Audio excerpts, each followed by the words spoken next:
So remember when we did Rick's Honest Owner review video where I said his NC2 Miata might be the worst Miata, but the best car ever for him? Well, Mazda and Rick just threw us a curveball. This is the 2025 35th anniversary ND3 GT MX-5 Miata. And after 1 week of test driving, Rick has a big decision to make. So today we're riding along with Rick to find out if the latest special edition Miata is good enough to make him say goodbye to the NC2 Miata. So Rick, you've had this 35th anniversary Miata now for a few days, not your whole week yet, but take me back to when you first got in it for the first time. What was your first reaction? Looking very upscale, and the paint looks very deep in the artisan red color with the tan roof and the tan interior. But what about when you actually got in the car and started driving it? What was your first impression of actually driving it? Refinement and high quality materials. The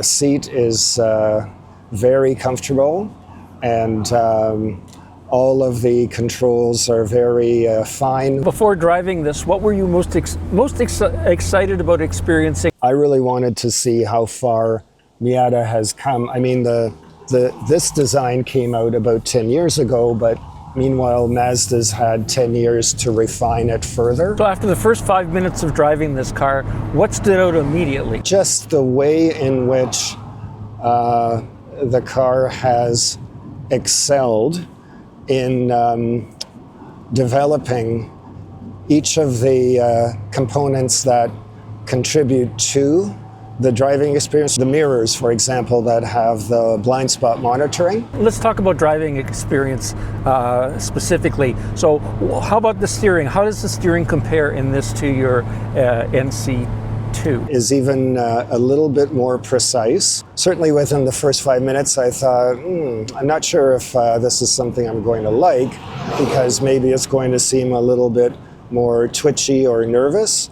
But I've grown used to it now. So what about the transmission? You've been living with your NC2, the transmission on that. How does this one compare? It's even crisper. Of course, it's brand new. This car only has less than 8,000 kilometers on it. So everything is still very precise and even more exact than the transmission in the NC. What about the gear spacing itself? Do you find the gears are taller in this car? A little bit closer together. The clutch, is it lighter or heavier? And a little bit lighter than the one in the NC. And the clutch travel isn't as far. It helps as far as aligning both the right and the left leg between the gas, the brake, and the clutch pedal, so there's not that much difference. So both this car and your car have a 2-liter engine. Now this one has, I think, about 14 more horsepower than yours. It also weighs about 100 pounds less. Do you notice a difference in its ability to accelerate? It certainly feels more spirited, and certainly the numbers indicate that it is a quicker car. What about any difference between the sound or character of the engine? When this one starts up, it's definitely barkier, if that's a word. I think once it gets underway on the road, it's perhaps a little bit louder as well.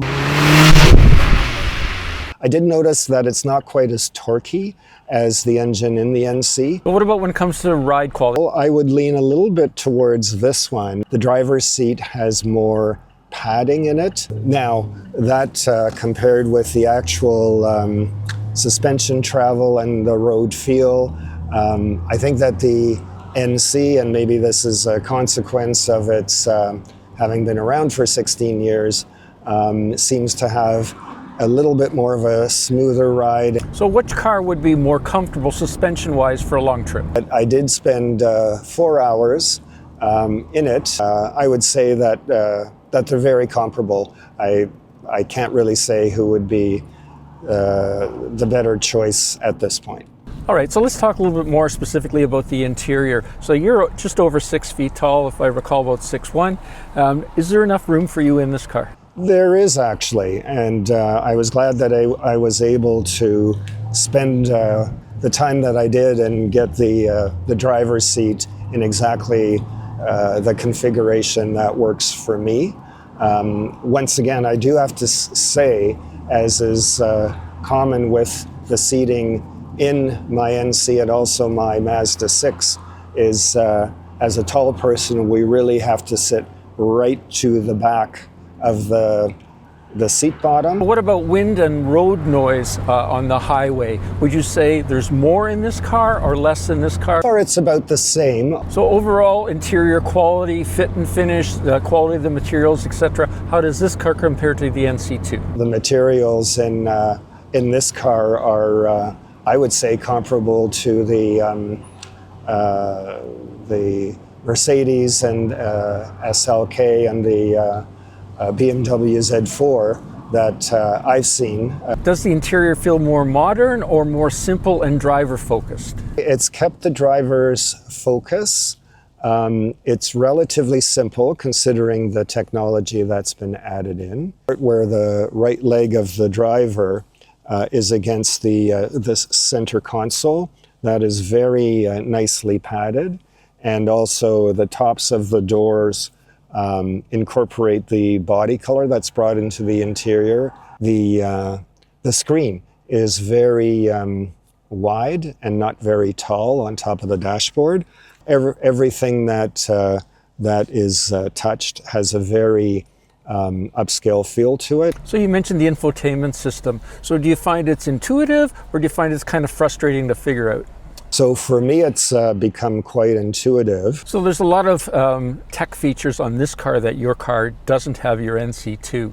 Do you use those tech features or is it just gimmicky stuff that you really don't care about anyway? Spot monitoring, that's a huge plus.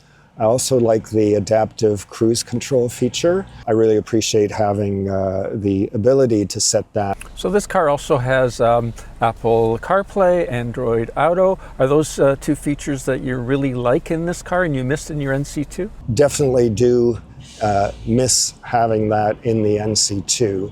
And this is a treat, having it in this car. I do like using Waze because I find that it's very helpful in the way that I use navigation. The climate control system in this car, do you like it better or worse than in your NC2? It's about the same. It's the setup is very similar. Since my NC2 is a top of the line GT, it also has the automatic settings. But it doesn't have that open roof feature like your car has. Open roof feature? Well, it's some kind of ventilation system for specifically for when the roof is open to keep the heat or the cool low. I haven't discovered that in this just yet, so I can't really speak to that. Because I remember you mentioned you used that system quite a bit in your car. Yeah, I needed the AC on the day that I picked this up, where it was 30 degrees Celsius and sunny. Then it certainly worked as far as keeping the interior at the temperature that I wanted. So in terms of interior storage places, so this has quite a few less. It doesn't have a traditional glove box at on the passenger side underneath the dashboard. It doesn't have the pockets in the doors. Do you think this would be more difficult to live with because of less interior storage spots? Yeah, I think for sure some people would find it less convenient. Here, they do have the removable cup holders. There's one just behind my elbow, and there's also one that sticks out in the passenger footwell, if that's put into place. So that would be something that people would really have to get used to. They don't create any spills, especially with the beautiful tan-colored center console and carpeting here. I realize your NC2 is a retractable hardtop. How do you enjoy your experience so far with the soft top in this 35th anniversary? It really just takes seconds to either raise it or lower it, and there's no power involved. I mean, the NC retractable hardtop takes, I think, about 12 seconds, either coming up or coming down. How long does it take for this one coming up or coming down? I would say from start to finish, it might be around 4 seconds. And we can time that later if you like. And the same thing with putting it up. It's, I would say, probably about a third of the time as it takes for doing the NC retractable hardtop. So in person, do you find this 35th anniversary Miata looks more special? In sunlight, it just looks so much better than if it's in overcast circumstances or in shaded areas. So, but it definitely looks special. It definitely looks like a very expensive car. As I thought it was very comparable to a Honda S2000 and certainly the Jaguar Convertible F-Type that came out, especially when they went with the horizontal front headlights. And how do you feel about the design of the wheels? I think the wheels suit the car for the generation in which they were made. So certainly the NC's wheels are excellent for that car, and I think these wheels are excellent for this car. What about the overall proportions of the car? Which do you think looks better, the NC or the ND? I think this one, of course, looks more modern, and it's got more appealing features as time has went on. So I would give the nod to this one over the NC. And from what angle do you think this ND looks most attractive? Well, I love seeing the profile of it. I love seeing the front three-quarter view. I love seeing the back three-quarter view. I haven't seen an angle yet that looks bad on this car, so maybe the profile is the best, top up or top down. What's your favorite improvement of this car, this ND, over your NC? I would say the overall refinement that came with making a generational change. And by that I mean being able to incorporate the additional safety features, keeping the car super light, and even being able to have it lighter than a comparably equipped NC. So do you consider your NC comfortable? Oh yes, absolutely. And is this even more comfortable? Yeah, certainly the seat itself is more comfortable, and I'd say overall the ride is probably a little bit more comfortable, all things considered. So what would you consider that your NC2 does better than this ND? The retractable roof, having that as a security feature, I think is something that it does better. There's always the idea of attachment. You know, you've got a lot of good memories in your NC2. Is that something that might be holding you back if you were considering trading up to an ND? Or? Oh, absolutely. I've always experienced that with the whole seller's remorse, because it's always going to happen. I'm always going to go through that anxiety of losing something that I've learned to love over time. So from a pure enthusiast standpoint, is your NC more fun in any way than this car is? I'm going to say that they're both a lot of fun in their own ways. So, you know, both of these cars have, you know, a certain charm about it. This one has more of the angry bird face to it, but it also has more of a sleeker and maybe a more serious sports car look to it, and more of a modern look. So, and speaking about let's go for a drive, you're not going to take this through a car wash, are you? I wouldn't dare. Some other people have, though. But luckily I noticed there's no scratches or swirls or anything from car wash on the outside of this car. Isn't that great? That's fantastic. So does this modern Miata, do you think, does it have the same soul as your NC2? I would say it does, but definitely within the first half hour that I was driving this, I thought, wow, yeah, this is definitely going to continue becoming iconic. Just going back a little bit to the interior, we didn't talk about the headrests the speakers in the headrests in this car. I don't, you know, conceptually, I think that's a really good idea. What do you think about that? The fact that the speakers are in the headrest for both the sound system, which would include the Bluetooth cell phone connectivity, I think that's such a great idea. I certainly have noticed that the quality of the Bose stereo system in here is top notch. But let's talk about some of the quirks of this car. So one of the quirks you mentioned was the styling, the headlights, the Angry Bird styling of the headlights. What are some of the other quirks that you've noticed about this car? You know, like the tail lights and some of those other things. So what do you think of those? So I would venture to say that the Mazda designers were more inspired by Ferrari than perhaps Ferrari inspired by Mazda.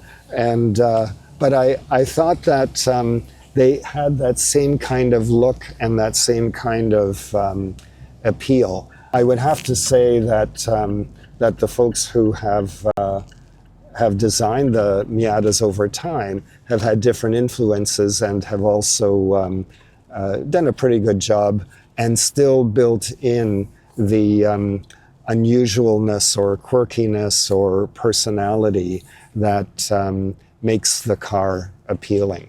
So what about when it comes to the dashboard, the controls on the steering wheel, that kind of thing? Do you find it that much better in the ND than the NC?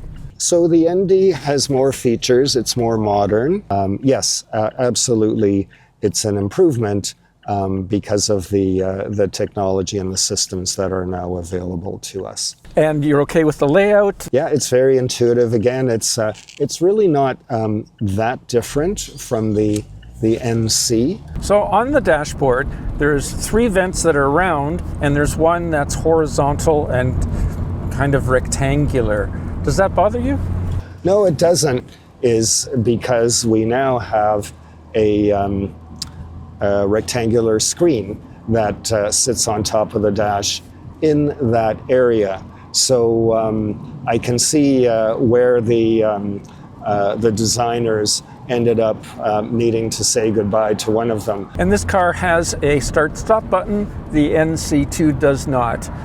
Do you like the start-stop? Sure. Again, that's something that I've grown used to. My 2019 Mazda 6 has it. So on my side here, there's this hump that comes into the footwell.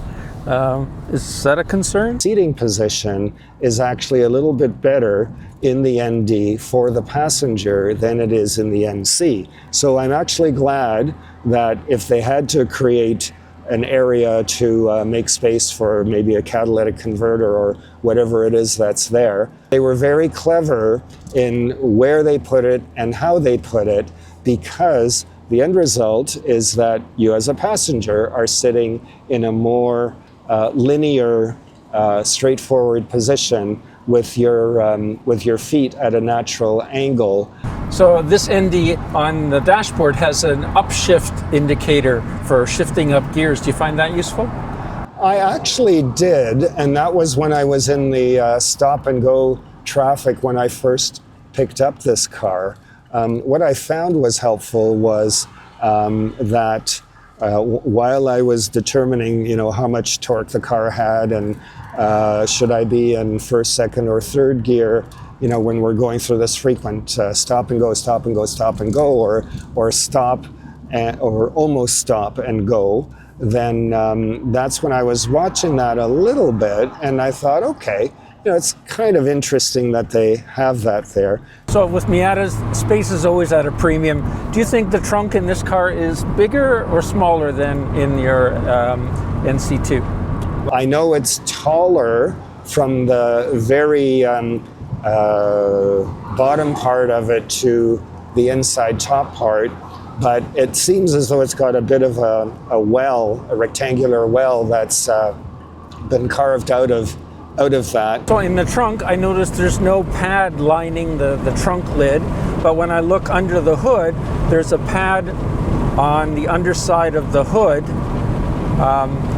Do you think that's a good idea? I imagine it could be for fireproofing and maybe for noise reduction. Right. So Versus it's probably not needed in the trunk, right? exactly. And so that pad obviously weighs something. that's there's always an opportunity. Of course, you want to save weight wherever you can. So speaking about under the hood, again, I noticed that so many cars these days have a plastic cover on top of the engine, where yours does not. Do you like that? Well, I do like the plastic cover that's in the NC. I see that this it does have what I would call, let's say, a partial cover, where it does say the Sky Active and the Mazda logo on there. Getting steering wheel kickback over bumps that you may or may not get in your NC2? I haven't noticed any so far. There are a series of speed humps on the road where I live, and I have noticed that this car seems to take those humps in better stride than the NC does. The ND windshield is more raked than on the NC. It's more upright. Again, preferences, yes, no? I think they both look good in the overall styling of the car. I imagine this ends up being more aerodynamic. So this car has a slightly smaller diameter steering wheel than in your NC. How do you like that? Yeah, I really haven't noticed much of a difference, to be honest. They're both nicely finished. They both have similar leather on the grip. What about the pedals? Gas pedal, brake pedal, clutch placement, dead pedal. How do all those work out?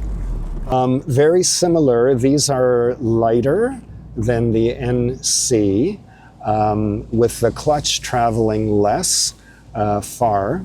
That's my perception. Than In this car? In this car, than in the NC. Then I think that's also more comfortable, because there isn't that difference in length between having the right foot on the gas pedal and brake, let's say, and the left foot when it fully depresses the clutch pedal.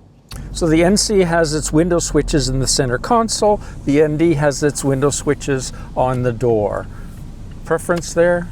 Yes, so having it on the door is a million times better than having it on the center console. And occasionally, when driving, I will have a tendency of keeping my hand on the gear shift, and then my forearm will touch either of the window switches, and of course that lowers them. In your NC2, can you put the top up or down while you're driving? Oh, the car has to be in neutral, and the clutch has to be depressed. What about in this car? Can you put the top up or down while you're driving? Let's see, kilometers an hour.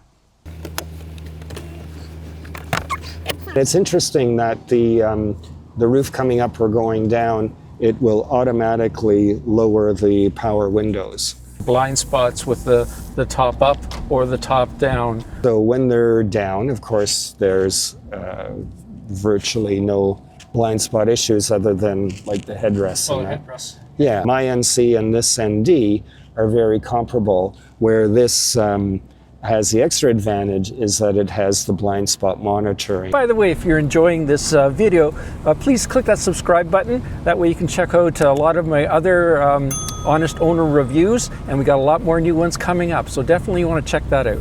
Your NC2 is a 2009, so what's that? It's 16 years old now. Are there any reliability issues or something's getting worn or whatever that might be prompting you to make the move to getting a newer car like this ND?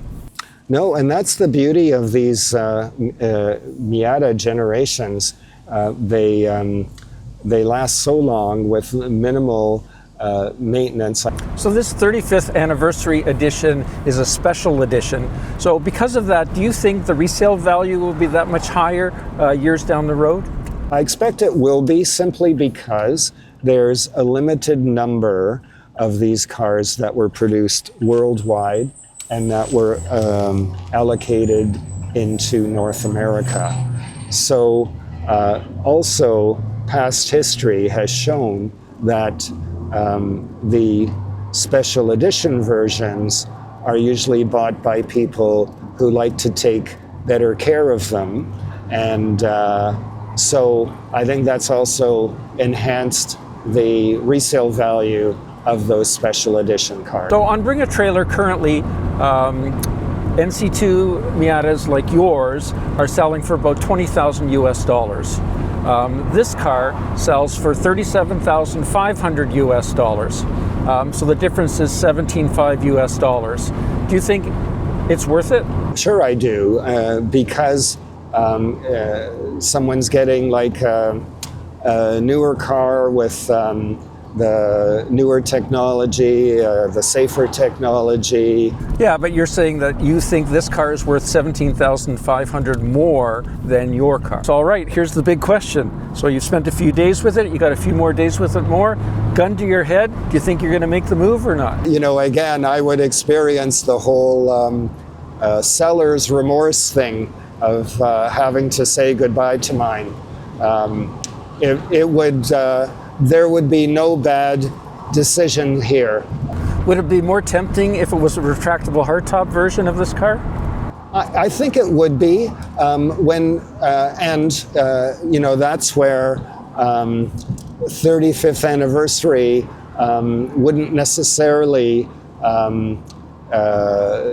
be my choice, simply because it doesn't have a retractable hardtop.